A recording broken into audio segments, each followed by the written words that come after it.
Welcome to That's What She Said about the Bible, a podcast by Wycliffe College. That's What She Said is a podcast devoted to telling the stories of historical women who taught others about the Bible, from the pulpit and from the page. What did they write? What did they say? And why have we never heard of many of them? Join your hosts, Dr. Marian Taylor and Kira Molman, as they dig up the words of these forgotten women and explore their lives, their influences, and their relevance for today. For more information and episodes, visit our website at www.wycliffecollege.ca/podcast. Today we're going to talk about Mary Cornwallis and her daughter Caroline, who are people that Marian found through her research. Marian, could you tell us about the discovery of Mary Cornwallis? Yes, it's quite an exciting story. Heather Weir, who's now a colleague, she was my assistant at the time and trained as an engineer and very technical in her skills. And we were trying to find women interpreters not knowing their names or the names of their books. We typed in Mrs. as author and Bible as subject. We came up with many hits, and I redid that experiment last week on this new search engine that's called Library Hub Discover. So if you Google Library Hub Discover, it allows you to search the merged online catalogs of the British Library, the National Library of Scotland, the National Library of Wales, and all the major universities and specialist libraries in Britain. So there are millions of books. So I typed in Mrs. as author and Bible as subject, and I got 591 hits. So that means there are many more books written by Mrs. somebody on the Bible than the first time we did this, and they are undiscovered. And that's just in the English language, right? That's right. So there's so much more work to be done uncovering other languages, but even just within English language. In the last 20 years, the numbers of books that are available without buying them is huge. Like now Cornwallis, Mary Cornwallis's 4 volumes are on Google Books, so you can search them. So Heather had the good idea of going to the British Library website, typing in Mrs. as author and Bible as subject, and Mrs. Cornwallis pops up. And Mrs. Cornwallis is the author of a 4-volume commentary on the entire Bible that she published in 1817 and that was republished in 1820. So that was one of these aha moments for me, because I'm a biblical scholar and I had no idea that a woman as early as Cornwallis had published 4 volumes, 2,000 pages commentary on the Bible. So I was very excited. So she's one of those early women that captured my attention right away. The challenge for me in living in Toronto was, how do I get a hold of Cornwallis's work? It was not on Google Books at the time. I was going to a conference in Dallas, and I found out that at Southern Methodist University, they had a copy in their rare bookroom. And so I went. I spent a day there, and they brought the commentaries out to a table. I had to read them carefully. They would not let me photocopy them or take a picture of them, so I madly took notes. I continued my search for her books, though, and I found out that they were in Cambridge. And we had some grant money, and a student was over in Cambridge and photocopied Cornwallis.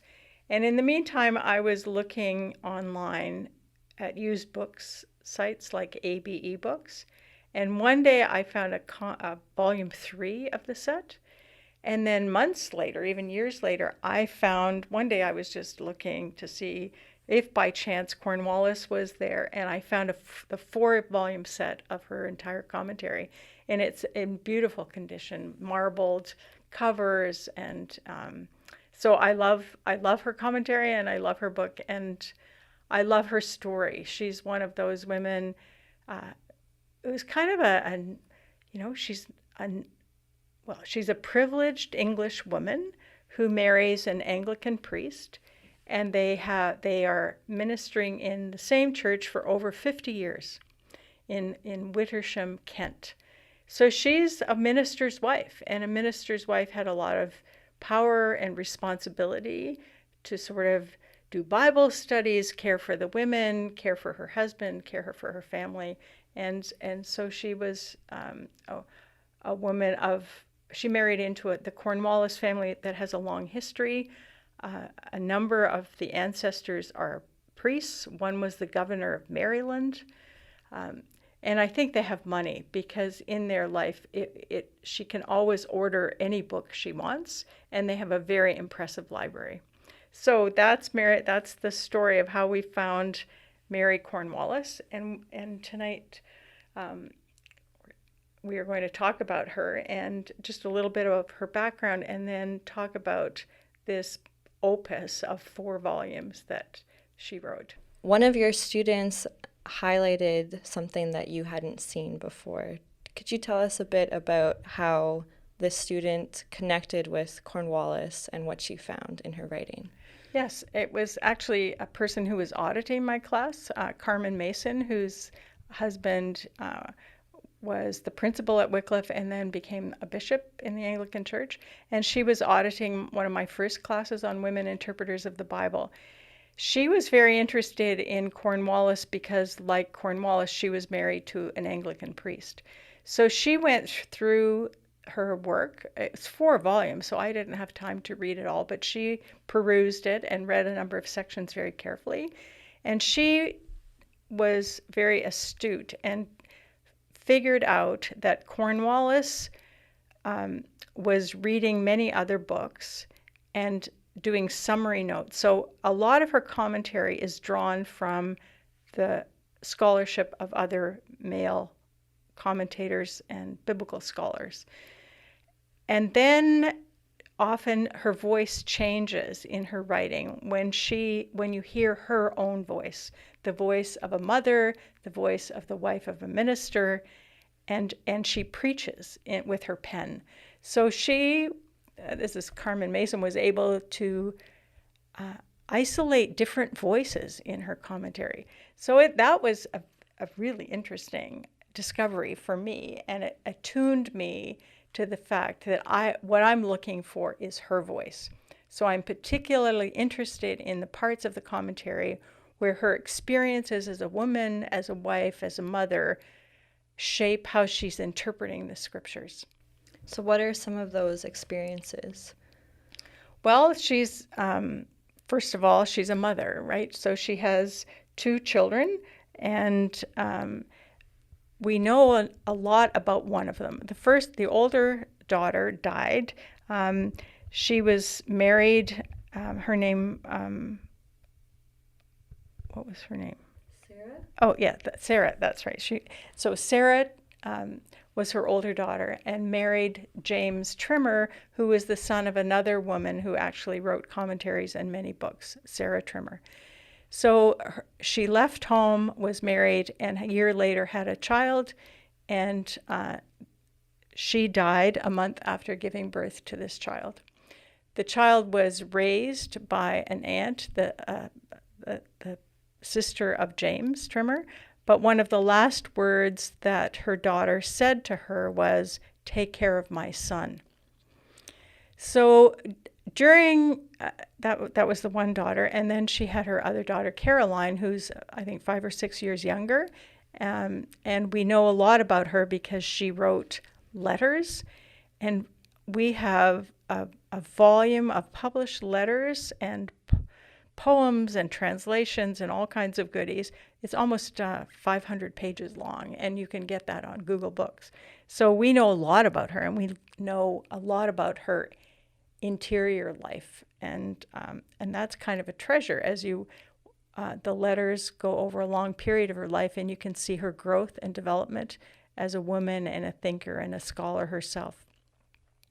So as a mother of these 2 young girls, she did homeschooling, as parents did then, because girls sometimes were given private tutoring, but often not even given that at this period. But so she was the person who educated her daughters, and she was very concerned to educate them in the Bible. In her own personal devotional life, she read commentaries and wrote notes. But as the mother of two young girls, she began to use these notes as a way to teach her daughters, and they were very interested. So she thought, oh, these notes could be used for teaching others. So that when her daughter died and gave her responsibility for training up the grandchild, she thought, I need to rework these notes for James, my grandson, to teach him. And so the voice of the mother is in the commentary, but also the voice of the grandmother, as she's warning James about certain kinds of women you should or should not marry, for example. So that's the backstory of this 4-volume. She didn't intend to publish it, but it was actually her daughter, Caroline, who it was her idea, saying, Mom, I think you should publish this and I'll help you. And you could, with the funds with the money you make from the book, we could endow a school for children in the parish, which she did. And that school is still in existence. So the money, they sold the book by subscription. So you get wealthy people to give you money for the book. And so they published this amazing book. So that's the backstory of the commentary. And then, and I think I'd like to talk a little bit about the different voices of Cornwallis. I mean, that sounds kind of weird, but there are distinct voices as she reads the Bible through her different lenses. And I think, certainly, I think that's a valid thing to do. And I think we see this in the writings of many women that we've recovered, in that your experience as a woman shapes sometimes your special interest in certain passages, in certain characters, and in texts that would apply to your life and the life of your family. And I think that's very true in the case of Cornwallis.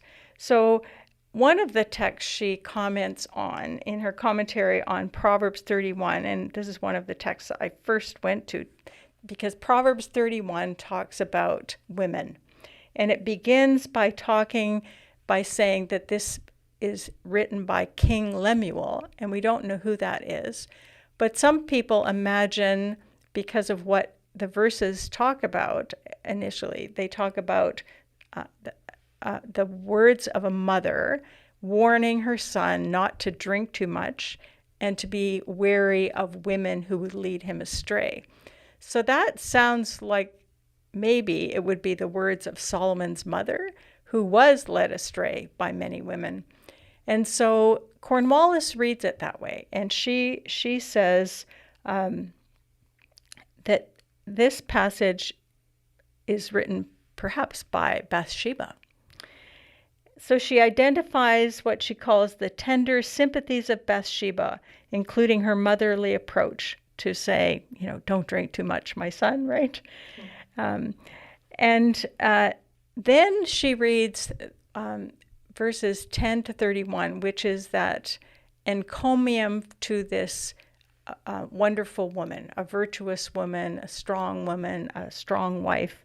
And she says she thinks this is a eulogy to what she says, that unfortunate and much injured Bathsheba, who herself, refined in the furnace of affliction, had shown anxiety to preserve her son from the snares which had entangled his father in sin. Wow. So Bathsheba knew David had sinned, and I don't want my son to be like that. And so then they write this, then it's a beautiful poem to this wonderful woman. So that's a very interesting reading of Proverbs 31. But she goes further, and she, like many women who read the text, realize that the woman who is praised so highly in Proverbs 31 is a city woman, an ancient city woman, and she does things like go out and buy property, she goes to the market, she embroiders, she does all kinds of things. And many of the things that she does women in England are not allowed to do. So she realized the disconnect in time between the ancient texts and her texts, and she comments about that, and she says this: differences of customs in different nations and climates will necessarily produce diversity in the proper occupations of women as well as their duties. So she says we're going to be different, but she goes to character likenesses, and she says fidelity, economy, active industry, prudent foresight, improving and intelligent conversation, careful education of children, and a constant concern for the temporal and eternal interests of all with whom she's connected will render a woman dear to her husband. So those are values that are her values. They're not necessarily all in Proverbs 31, but she's trying to say there's still something we can learn from Proverbs 31 as 19th century women. So that's an example of how she reads through the lens of a woman. Another example would be when she deals with New Testament texts. 1 Corinthians 6, 9 to 11 talks about many sins and a lot of sexual sins. And then she says her motherly voice, I'm a mother and I can identify her motherly voice. And she says her motherly voice rings out when she says she warns daughters about marrying a guy she calls a libertine who, restless and uneasy in himself, is incapable of tasting the tranquil pleasures of domestic life. So she, with all these lists of sins, she says, don't marry a guy like that because he won't settle down to home life. And then she goes on to say this. She says she embraces a maxim that she says this is not true, right? That she says, woe be to the thoughtless and unprincipled woman who embraces the fatal maxim that a reformed rake makes the best husband. So she's against bad boys. She's against marrying bad boys. Yeah, she said, and I think you've been taking a course on the history of marriage. On the history of sexuality. And in part, you've been looking at the history of marriage, right? Yeah. So marriage in the 19th century and marriage today are quite different. And when women, well, can you tell us a little bit, what happened to a 19th century woman when she got married? I was surprised by this, that in the 19th century, women actually ended up having less rights as married women than they had in the medieval period. So in the medieval period, a woman could own property, but in the 19th century, when a woman got married, anything that had been hers was now her husband's. And that included herself. So there are stories of women running away from their husbands, and then they track them down, and legally the court has to hand this woman over to her husband again. So I think it was interesting for me to see that this can go back and forth, that in medieval period they had more freedom than they did in the 19th century, and that there's kind of this shift, not just in one direction, but back and forth. Right. So we see in Mary Cornwallis, she's addressing, part of her concern then is for women and the kind of person they marry, because that person, as she talks about, becomes your master, right? You are owned, you're a possession, you're chattel. Later on in the 19th century, this will be challenged, and her daughter actually takes this on as a cause later. But certainly when Cornwallis is writing in 1817, she publishes the book. She really, she's concerned that a woman when you're married, you want to know the character of the person you marry, which of course you do, but everything is at stake for a woman, right? So she's not questioning the status quo. She is not. No. But she is trying to make sure that women won't be harmed. That's right.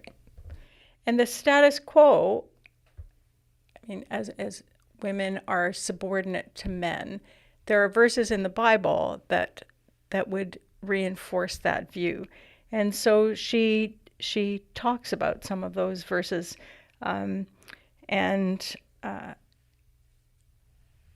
just hints that if you're going to have to be obedient, make sure that this is a good choice. So she writes this: all that then remains is that, having exerted prudence in the choice of a husband, she should secure his confidence by upright conduct, by his affection by kind compliance, that he, finding her always actuated by right motives, may listen to her counsels in matters of importance.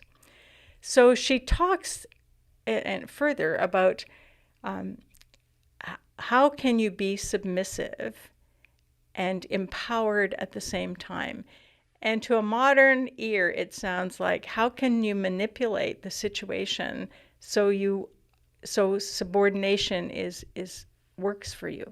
So she says, like, you are such, you so affectionate, and like he's so confident and trusting in you that he listens to your counsel. So that is very interesting, and it doesn't have to be. I think when we hear the word manipulate, we can attach negative connotations to that. But it sounds also like this is part of having good conduct, and being a respectable wife includes giving good advice and setting yourself up in the way that allows you to be heard when you're giving that advice. Right. No, and I think women throughout history, when we've recovered centuries of women's interpretations, they're very interested in the role of women in marriage. And they often cite the book of Esther as an example, because Esther seems to play the game, right? She manipulate. I use the word manipulate because I think she really does that. Like she knows that Xerxes and Haman like to drink and eat. She invites them to dinner once and then again, and she has them eating out of the palm of her hand. So when women read that, they think, I could do that too. And we have examples of Medici women, like women married to very prominent Italian leaders, who said, be like Esther, influence your husband. And so there are ways women can have power, even though they, on paper, they don't have power. And that's kind of what she's talking about. Be the kind of wife who is so respected and trusted by her husband that him being master doesn't count, is not an oppressive thing, and that you work together as a team, which is what they did in ministry. She was the minister's wife and worked to support him and work with him in all the church ministry. So it is interesting to me that you do hear this voice of Trimmer as a woman, as a wife, as a mother. Cornwallis, not Cornwallis.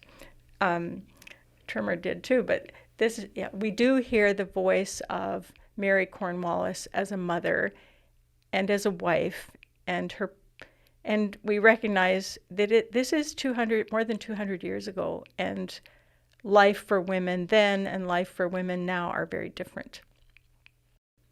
One of the things that struck me was her reading of the woman who is out to seduce men in Proverbs.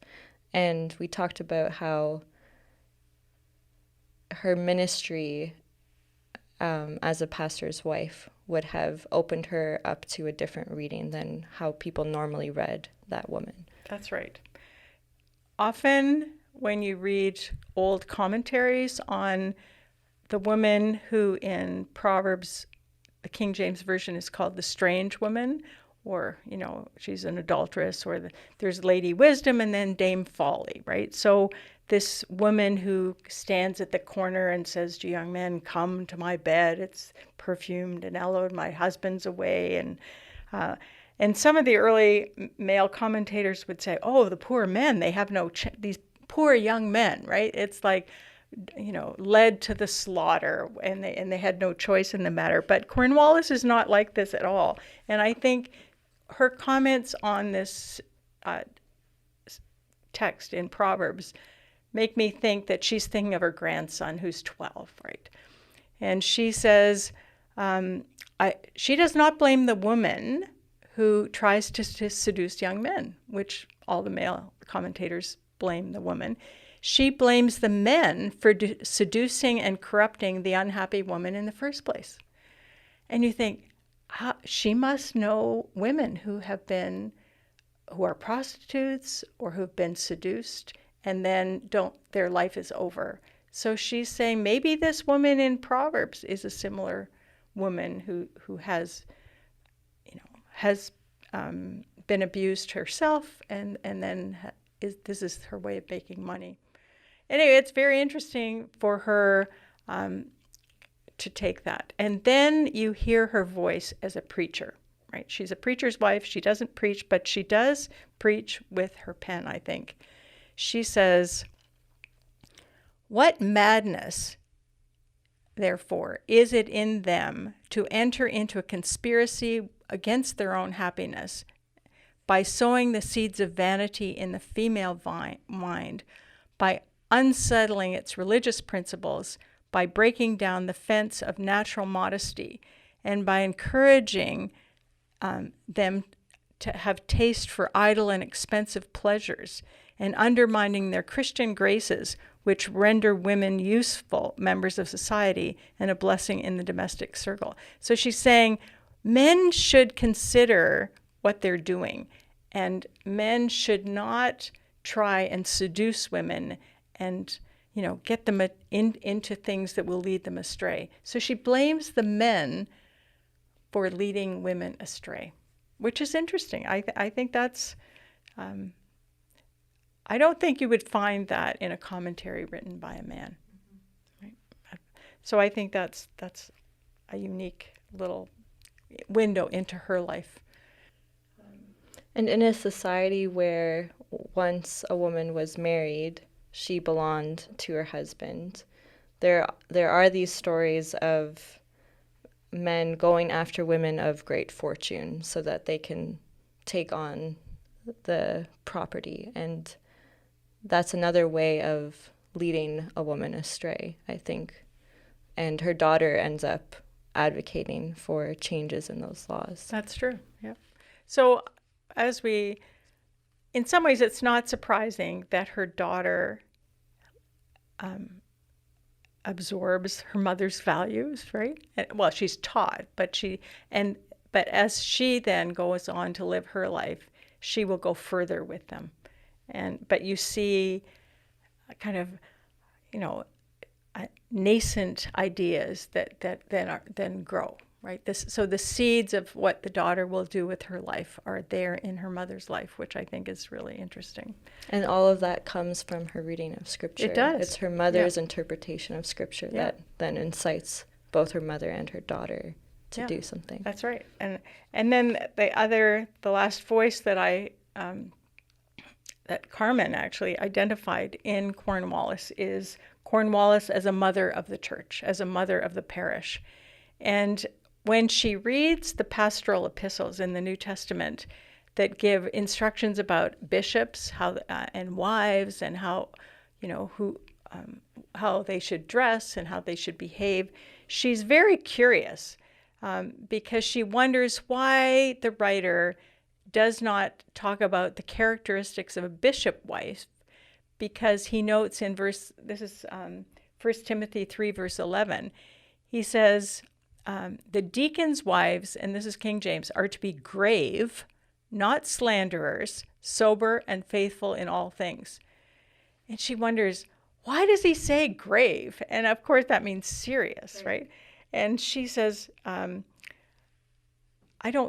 she says this directive about clergy wives being grave doesn't mean they're to be gloomy or morose, but rather free from all levity in dress and manner. For without a certain dignity of character, all attempts to reform others would be fruitless and ridiculous. So I thought that was kind of fun. I mean, she obviously thinks that the minister's wife needs to be a proper lady and dress in a certain way. But that doesn't mean she can't have fun, that she has to go around as with a, whatever a grave face would mean, right? So I thought that was a very interesting comment. And she says something is missing in the Bible. Why do they talk about certain wives and not others? And then, so she does have these opinions about the role of a clergy spouse, and she thinks they need to be educated. So she says, as the mother of the parish, like she takes on that role of the mother of all the church, she admonishes men and argues for women's education. She said, if you want to have good women, you need to educate them.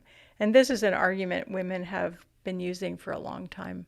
There's an early woman who argues for education and says, on the basis of some of the teachings or interpretations of teachings in the Bible, that because if women are so weak and feeble, then you men should educate them. Of all people, women need education.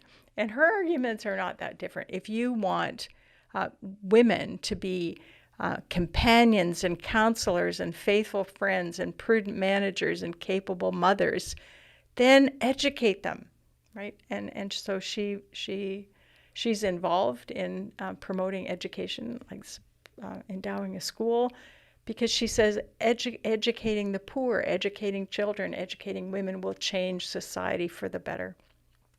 So I like that. I think she believes that women deserve education, and she wants to promote it and thinks the church should be behind that. Yeah.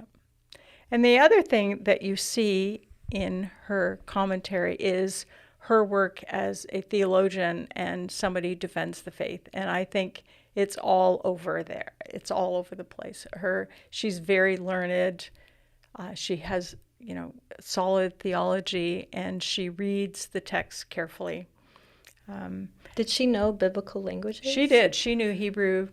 She likely knew Greek. She certainly knew Latin. And these women, they studied all the time. I can't imagine, publishing a book of 2,000 pages.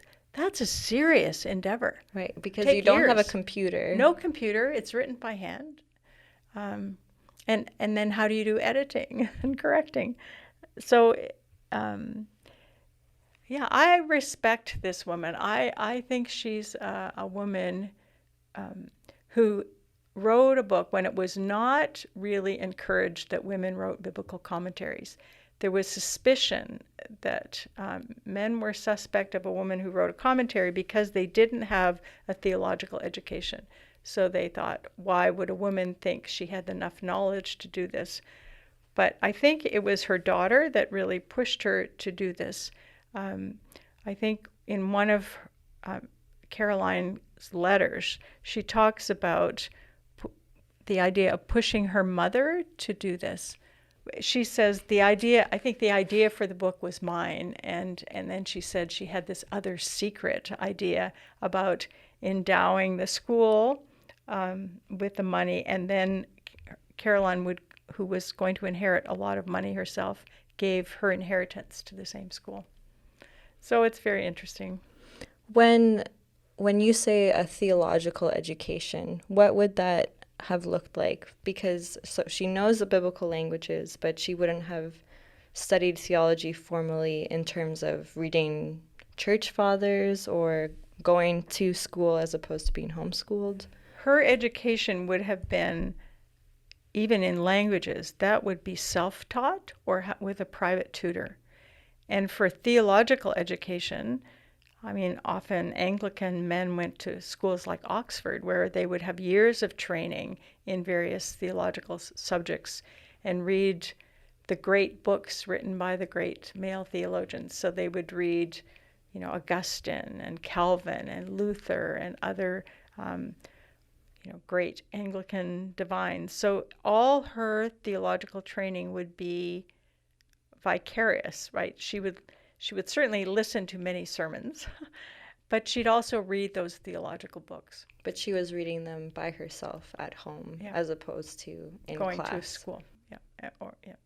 But I think what I've learned from her daughter, whose letters we have, many women are reading theological books at this time, and they write to one another discussing them. It's a very, like, we don't write letters in the same way. Her letters are long, and they include long quotations from the book she's reading, asking, what do you think about this? And you finish reading a book, and then you send your best friend that book to read, and then you would discuss it. And it's all in the letter format. It's a very different kind of education, but it is an education, a very sophisticated education. And I think when we look back on it, we forget that it's not solitary, right? Because of these things like letters and the literary passing back and forth through these letters. And the conversations around the dinner table. I would think that the minister and his wife entertained many people, and they would entertain other priests and bishops and theological students, and the women and men around the table are involved in these discussions in the home. So they're very literate, and they teach others. So Cornwallis is teaching her children, and then they're teaching other children. And this is the era of the Sunday school movement, the beginning of teaching kids to read using the Bible. This is the time when they had what's called an abecedery. I didn't know that word till I started doing this research, and it's using the Bible verses to teach the ABCs. So A has the Bible verse beginning with A, and we discovered this when we were working on the story of Hagar, because everybody knew Hagar's story, and it's the letter T, thou Lord seest me. So the Bible is a much more important book in culture. People allude to it all the time. Whether they're Christian or not, people assume a biblical literacy. And you have that with Cornwallis and her family. Do you think she was able to publish that? It was a 4-volume commentary on the whole Bible. Do you think that was open to her because it came out of a desire for catechizing children originally? Was it marketed that way? Hers is not for children. Her book was for adults, and they, as they talked about it, bringing together in one place the opinions of many people, including her own, would be a valuable resource for people to use. And they sold it by subscription. That means they probably sold it to their friends in the church, their relatives, right? And so it was not a book that lots of people would have bought in different places. It was a particular audience that bought that particular book. There are a few other things that I read today in her commentary that I wanted to talk about, and it was her commentary on the Psalms. And I was looking particularly for Psalms that might give us her own voice, or at least give us a window into how she's interpreting Scripture. And I picked Psalm 23, our most beloved Psalm 23, the Lord is my shepherd. And when I read her introductory words, I thought, this woman knows how to enter into the text. So the Psalm 23 begins, the Lord is my shepherd. And she says this, in the words which open this psalm, which cannot be uttered without feeling the happiness they were intended to describe, the believer is taught to express his absolute acquiescence and complacency in the guardian care of the great pastor of the universe, the Redeemer, the preserver of men. So I thought, wow, she just says, like, she's reflecting on what does it mean to have the Lord as our shepherd. And she then says, with joy, the person reading this says, I have a shepherd, and that shepherd is the Lord. And it's like, how can you not love that? So she then asks her reader Where can we ever find such unexampled diligence, such inexpressible tenderness, such exquisite skill, and unwearied patience? And why should we all not want to have such a friend like a shepherd? So I thought, she knows, she has a relationship with God that's very intimate. And when she reads, "The Lord is my shepherd," it just all comes out. And then at the end of the psalm, when it says, "And I will dwell in the house of the Lord forever," she says, David likely wrote this psalm, but David screwed up his life. She didn't use that word, but David messed up. He had an affair with Bathsheba. And she says, "Little did David understand when he penned this beautiful psalm that he should lay up for himself such pangs of conscience, or so greatly depart from his duty." So she said, like David messed up, we can all mess up.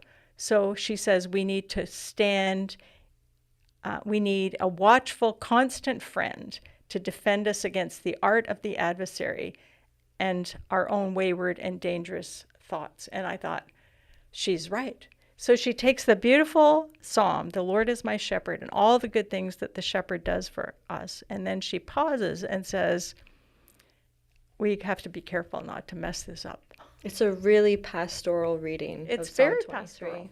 So that's where you think it's not simply academic for her. A lot of it sounds academic, but this is an example of where this is not academic. And then I turn to Psalm 131, which is the shortest little psalm. And it has, the imagery in that psalm is very,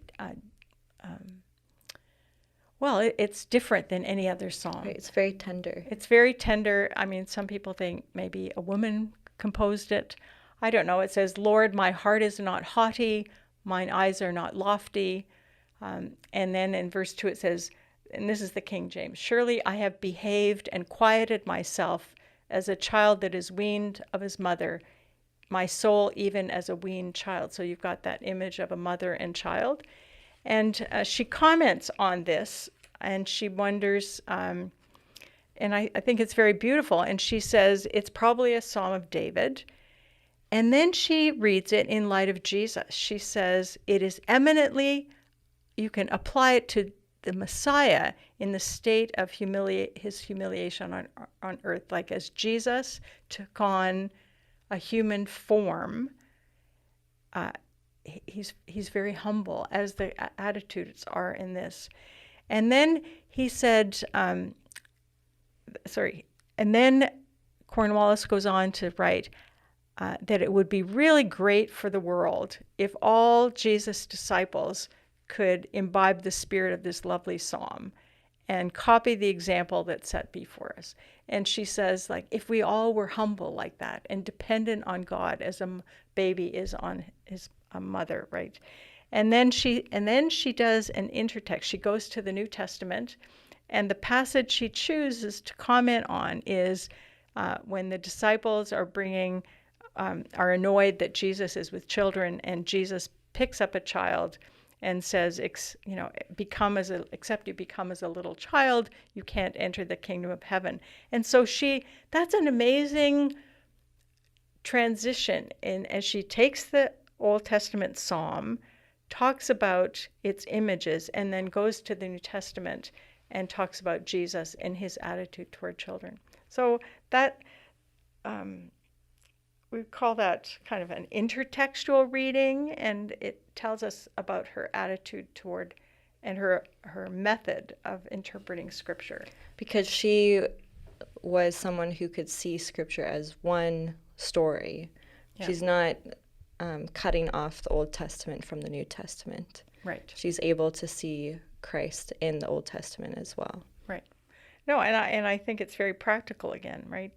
And she's saying these Psalms teach us about how to live the Christian life, right?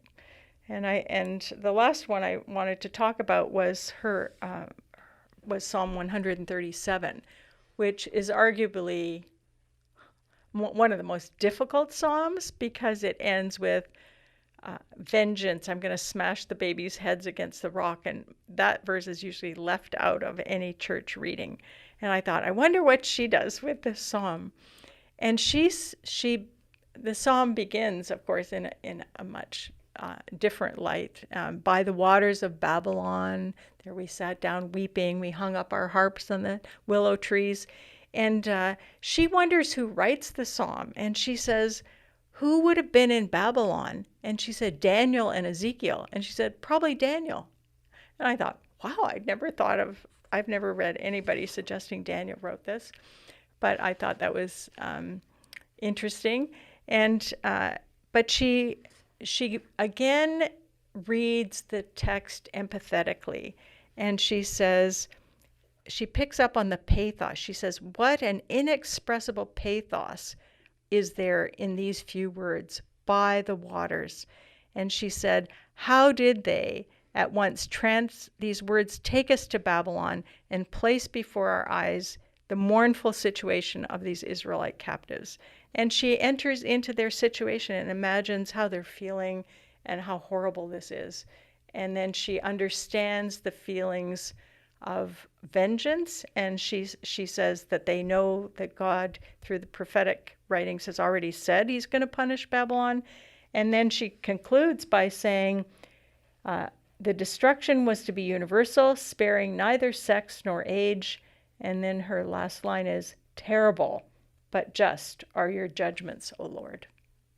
So she has this idea of God as a God of justice, and she has a respect for God. So I think she's a woman whose writings, they are 200 years old, but I think they're worth reading, and especially when you find the parts that just speak her voice. I think they give us a window into her life, and I think that's a window that needs to be opened. I think what's so striking is when you read through those interpretations of the Psalms, like they are so fitting and pastoral and convicting timeless, right? and but they're still timeless. So she's writing 200 years ago, and it still feels like, oh, I needed to hear that today. So thank you so much, Marian. Thanks for listening to That's What She Said about the Bible, a podcast by Wycliffe College. For more information and episodes, visit our website at www.wycliffecollege.ca/podcast.